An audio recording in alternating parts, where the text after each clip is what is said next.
Es un error considerar y tratar a todas las infecciones urinarias por igual. En este video veremos los tipos de infecciones urinarias.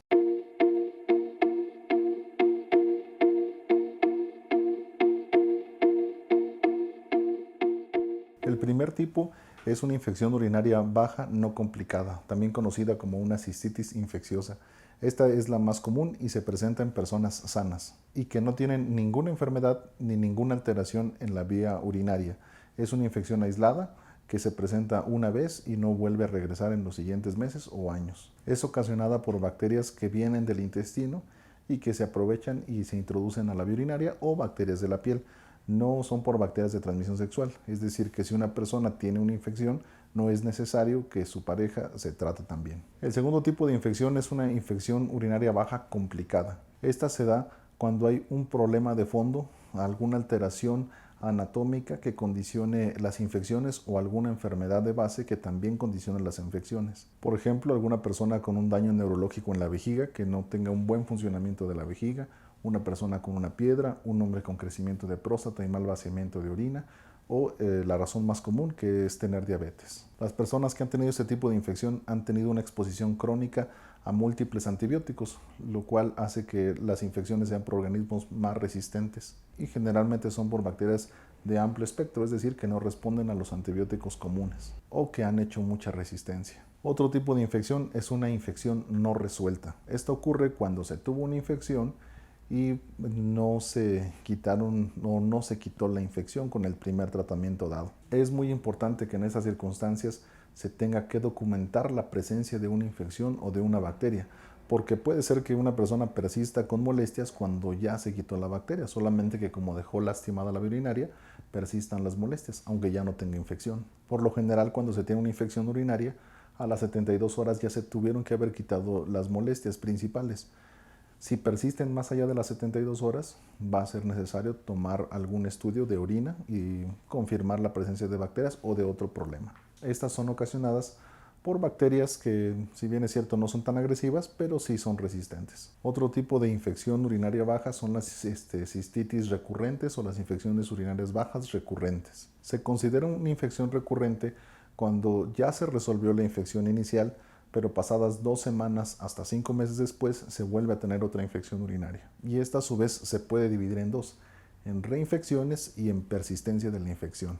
Con la reinfección queremos decir que, un paciente tuvo una infección urinaria, se trató adecuadamente, se murió la bacteria que había causado esta infección, sin embargo, una nueva bacteria reemerge, una nueva bacteria entra a la vía urinaria y causa nuevamente una infección. Y esto tiene que ver con factores externos a la vía urinaria. La bacteria tiene la facilidad de poder entrar a la vía urinaria. Ahora, con una infección persistente nos referimos a que la misma bacteria es la que está causando la infección.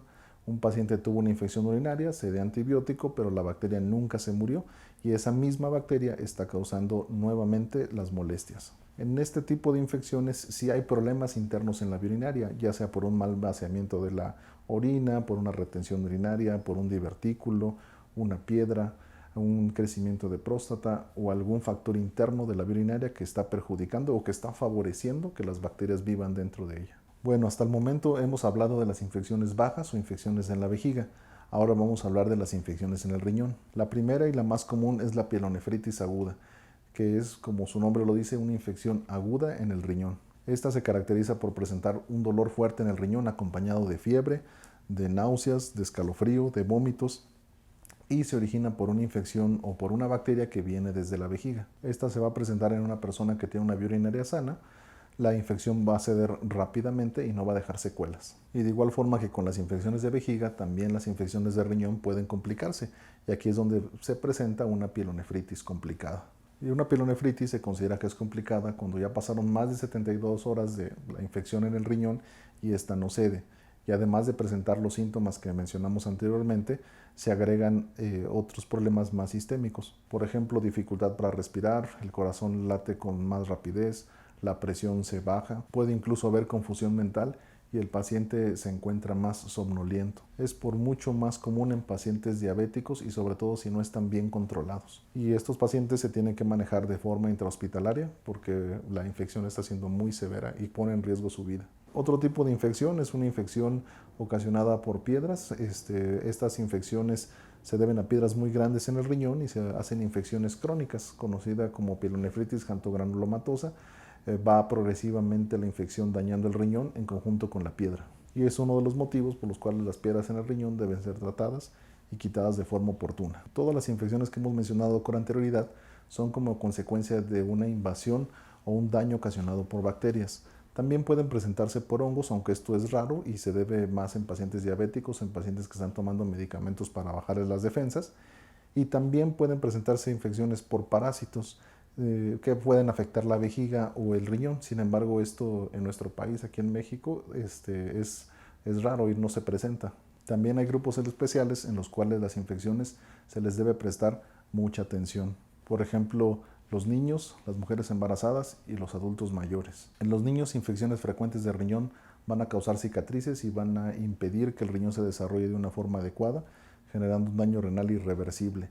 Por eso, si hay niños con infecciones frecuentes, sobre todo si son con fiebre, se deben de atender. En las mujeres embarazadas, tener infecciones urinarias es un riesgo de tener abortos. Entonces, en ellas se tienen que estar haciendo estudios de orina para detectar la presencia de bacterias en orina y tratarlas oportunamente, y sobre todo si presentan molestias. También en los adultos mayores hay que tener mucho cuidado porque ellos no presentan los síntomas clásicos de una infección urinaria. Entonces, muchas veces solo se presentan con más sueño o con alteración del estado mental o inclusive con delirio. Otro grupo de pacientes que tienen muchas infecciones urinarias son los que tienen un daño neurológico, que tienen una alteración vesical o que tienen que usar una sonda de forma permanente o de forma continua. En estos pacientes siempre viven bacterias en la vejiga y de alguna manera se adaptan a estar viviendo ahí y no se requiere que tengan tratamiento a pesar de que tengan estudios donde se demuestre la presencia de bacterias. También se puede presentar una infección urinaria postcoital y no necesariamente ser una infección de transmisión sexual. Esto se debe al arrastre de bacterias que están en la piel o que están en la zona vaginal hacia el interior de la uretra y eso migrar hacia la vejiga y causar infecciones. Y como mencionamos, si estas persisten o no responden adecuadamente al tratamiento, hay que hacer más análisis para descartar un proceso de una enfermedad de transmisión sexual. Y tampoco deben confundirse con una uretritis, que es una infección de la uretra, y esas sí son causadas por bacterias de transmisión sexual como la clamidia o la gonorrea. Recuerda que si tienes una infección urinaria o presentas alguna de estas situaciones, visites a tu médico de confianza para que se te pueda dar un diagnóstico adecuado y tengas el tratamiento más oportuno para ti.